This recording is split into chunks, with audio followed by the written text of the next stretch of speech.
Implementing a fire risk assessment for the sagebrush conservation design gives us the information that we need to be able to target those core areas and those growth areas that are at a higher risk of experiencing a fire.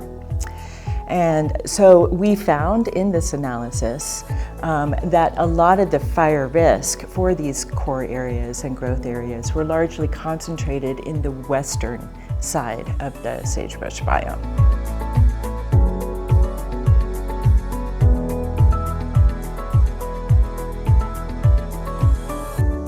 Intactness is described as having a high cover, a higher percentage of perennial grasses and forbs, as well as native shrubs and sagebrush that are occurring within that area, and a very low percentage of these non-native invasive grasses, as well as a very low human modification rate.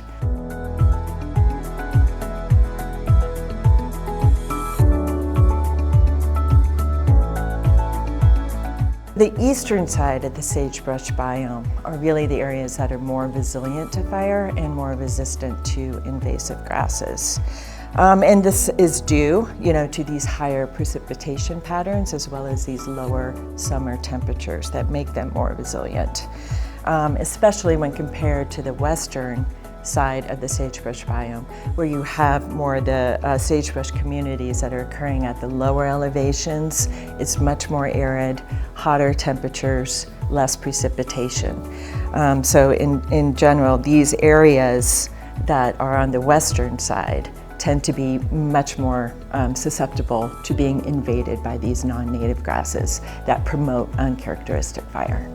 And so those areas are really where we need to be spatially targeting a lot of our conservation actions to make sure that we reduce the spread of this invasive annual grasses and help grow those core areas that will help just increase their resiliency to fire across this landscape overall.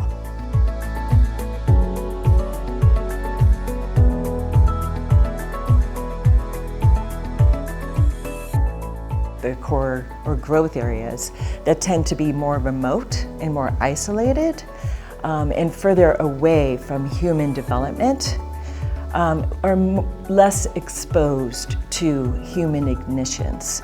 And these human ignitions actually make up about 90% of all of our fires.